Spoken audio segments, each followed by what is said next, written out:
بین الاقوامی سطح پر عام طور پر ممالک کے مابین مسائل حل کرنے کے دو ہی طریقے ہیں، مذاکرات یا پھر جنگ۔ اگر کسی عام انسان سے رائے لی جائے جس نے جنگ صرف فلموں میں ہی دیکھی ہو تو شاید وہ جنگ کو ہی بہترین حل کہے، مگر دنیا میں دیکھا یہ گیا ہے کہ جنگ میں پیسہ اور انسانی جان کا ضیاع بڑے پیمانے پر ہوتا ہے۔ سڑکیں، عمارتیں، ڈیم، بجلی گھر، کارخانے، اسکول سب تباہ ہو جاتے ہیں اور آخر میں مذاکرات سے ہی معاملات حل کیے جاتے ہیں۔ حالیہ دنوں میں امریکہ کے طالبان سے مذاکرات اس کی تازہ ترین مثال ہیں۔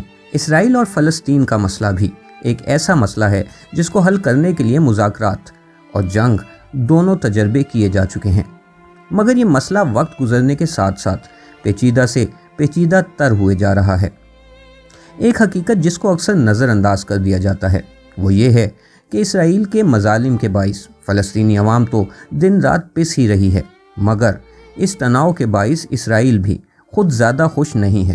لگ بھگ آزاد کشمیر سے کچھ زیادہ رقبہ رکھنے والا ملک اسرائیل مسلسل حالت جنگ میں ہے۔ بہت سے ممالک اسرائیل کے قانونی وجود سے یا تو انکار کرتے ہیں یا پھر دل سے تسلیم ہی نہیں کرتے، جس سے اسرائیل کی یہودی عوام اور خود اسرائیل اپنے آپ کو غیر محفوظ سمجھتا ہے۔ مسلمان آزادی پرست جہادی تنظیموں کی جانب سے اسرائیل پر ہزاروں راکٹ فائر کیے جاتے ہیں۔ ان راکٹوں سے بچنے کے لیے اسرائیل نے آئرن ڈوم جیسے جدید مگر انتہائی مہنگے سسٹم لگا رکھے ہیں۔ اسرائیل کا کہنا ہے کہ اس کا جدید آئرن ڈوم سسٹم 90% راکٹوں کو ہوا میں ہی تباہ کر دیتا ہے۔ ویسے تو دنیا میں اکثر ممالک اسرائیل کے اس دعوے کو غلط تصور کرتے ہیں، لیکن تھوڑی دیر کے لیے اگر اس دعوے کو ہم درست مان لیں تو نتیجہ کیا نکلتا ہے۔ پچھلے 2 مہینوں میں اسرائیل پر 1500 سے زیادہ راکٹ فائر کیے گئے۔ اگر اسرائیل نے ان میں سے 90% راکٹ روک بھی لیے تو پھر بھی 10% یعنی 150 کے قریب راکٹ اسرائیلی سرزمین پر گرے۔ 2 ماہ میں ایک چھوٹے سے ملک میں 150 راکٹ دھماکوں کا نتیجہ یہ ہے کہ اسرائیل کی معیشت بری طرح متاثر ہو رہی ہے۔ یہودیوں نے خوفزدہ ہو کر گھروں میں بنکر بنا رکھے ہیں تاکہ راکٹ حملوں کے دوران محفوظ رہ سکیں۔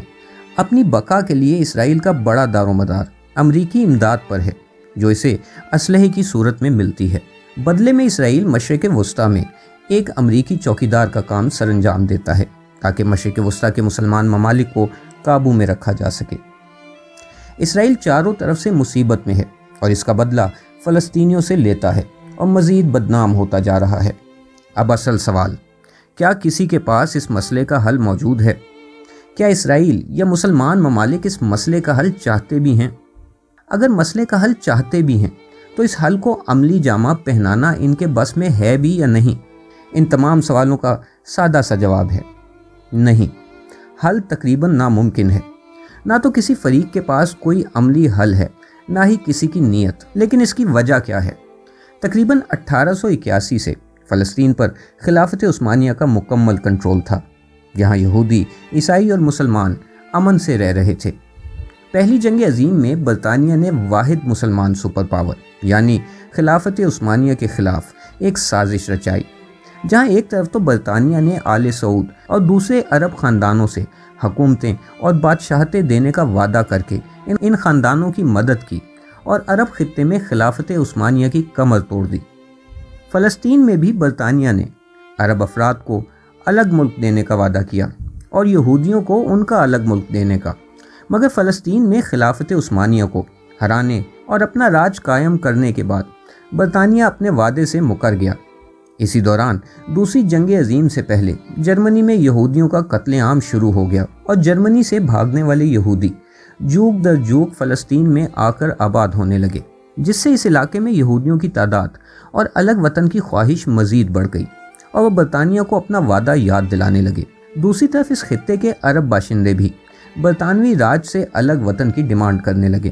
برطانیہ فلسطین کا خطہ چھوڑنے پر تو تیار ہو گیا، مگر اس نے یہاں بھی وہی کام کیا جو اس نے کشمیر میں کیا تھا، یعنی فیصلہ عوام پر چھوڑ دیا کہ وہ کیا چاہتے ہیں۔ معاملہ پیچیدہ سے پیچیدہ ہوا تو 1947 میں UN نے 57% علاقہ یہودیوں کو دینے کا فیصلہ کیا اور 43% عرب مسلمانوں کو۔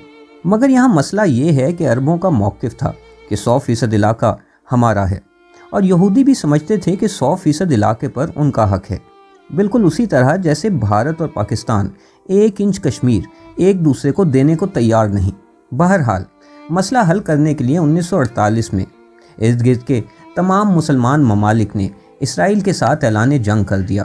ان ممالک کو دنیا کے دوسرے اسلامی ممالک کی سپورٹ بھی حاصل تھی۔ اسے پہلی عرب اسرائیل جنگ کا نام دیا جاتا ہے۔ کچھ افراد کا خیال ہے کہ شاید اس جنگ کی بنیاد مذہبی تھی اور مسلمان ممالک فلسطینی مسلمانوں کو ان کا حق دلانا چاہتے تھے، مگر جنگ کے بعد کے حالات یہ بتاتے ہیں کہ جنگ خالصتاً سیاسی تھی اور مسلم یہودی اختلافات کی آڑ میں اصل مقصد فلسطینی رقبے کا حصول تھا۔ جنگ میں مغربی طاقتوں نے اسرائیل کا ساتھ دیا۔ اسرائیل کا خاتمہ تو نہ ہو سکا، البتہ پورے غزہ پر اسرائیل قابض ہو گیا، جبکہ ویسٹ بینک کے علاقے پر مسلمان ملک اردن نے قبضہ کر لیا، اور یوں فلسطینی مسلمان اس 43% علاقے سے بھی محروم ہو گئے جہاں وہ اپنا وطن بنا سکتے تھے۔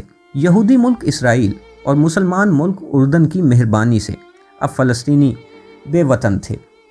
19 سال بعد یعنی 1967 میں ایک دفعہ پھر مسلمان ممالک نے اسرائیل کے ساتھ اعلان جنگ کر دیا، مگر اس دفعہ ایک فرق موجود تھا۔ جہاں 19 سال تک مسلم ممالک میں بادشاہ اور ڈکٹیٹر اقتدار کے مزے لوٹتے رہے اور عیاشیوں میں مشغول رہے، وہاں 19 سال میں چھوٹا سا ملک اسرائیل جنگ کی بھرپور تیاری کر چکا تھا، کیونکہ انہیں معلوم تھا کہ اگر ان کے پاس سے اسرائیل چھن گیا تو انہیں دنیا میں رہنے کے لیے کوئی جگہ نہیں ملے گی، اور ان کا وہی حال کیا جائے گا جو ہٹلر نے جرمنی میں یہودیوں کا کیا تھا۔ اس لیے اس دفعہ اسرائیل نے جنگ میں سر دھڑ کی بازی لگا دی۔ دوسری طرف مغرب سے بہترین سفارتی تعلقات کے ذریعے اسرائیل کو مغرب اور امریکہ کی سپورٹ بھی حاصل ہو چکی تھی۔ اس جنگ کا نتیجہ یہ نکلا کہ اسرائیل نے مسلم ممالک کی اینٹ سے اینٹ بجا دی۔ نہ صرف غزہ اور ویسٹ بینک پر اسرائیل نے قبضہ کر لیا، بلکہ مصر کا بہت بڑا علاقہ بھی اسرائیل کے ہتھے چڑھ گیا۔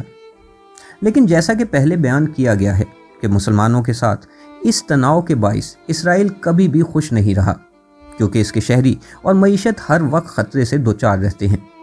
دوسری طرف جنگ کے ذریعے مقاصد حاصل کرنے کے خواہاں مسلمان ممالک بھی جان چکے تھے کہ مسئلے کا حل جنگ نہیں بلکہ مذاکرات ہیں۔ اس لیے 1979 میں اسرائیل کے منہیکم بیگن اور مصر کے انوار السادات کے درمیان کامیاب مذاکرات ہوئے، اور اسرائیل نے اپنے قبضے میں موجود تمام مصر کا علاقہ پرامن طریقے سے مصر کو واپس کر دیا۔ بیگن اور انوار السادات کو اس پیچیدہ مسئلے کا مذاکرات کے ذریعے کامیاب حل نکالنے پر نوبل پیس پرائز بھی دیا گیا۔ مگر اب یہاں پر انٹری ہوتی ہے ان جہادیوں کی جنہیں حکومتوں نے بچپن ہی سے سکھا دیا تھا کہ اسرائیل کا خاتمہ ان کا واحد مقصد ہے اور یہودیوں کا فلسطین کے 1 انچ رقبے پر بھی حق نہیں۔ ان جہادیوں اور نوجوان نسل کو صرف ایک یہودی مخالف نظریہ اور بندوق ہی دی گئی تھی۔ ان کے لیے مذاکرات کیا ہوتے ہیں، کیوں ہوتے ہیں اور ان کے فوائد کیا ہیں سمجھنا ناممکن تھا۔ نتیجہ یہ نکلا کہ انہی لوگوں نے انوار السادات کو ایک پریڈ کے دوران حملہ کر کے دن دہاڑے قتل کر دیا۔ مصر نے خود ان لوگوں کی ذہن سازی کی تھی اور اب مصر انہیں انتہا پسند کہہ رہا تھا۔ اس کے بعد کسی مسلم رہنما کی اسرائیل کے ساتھ مذاکرات کرنے کی ہمت نہ ہوئی، کیونکہ وہ اپنا انجام جانتا تھا۔ معاملات 1992 تک ایسے ہی چلتے رہے۔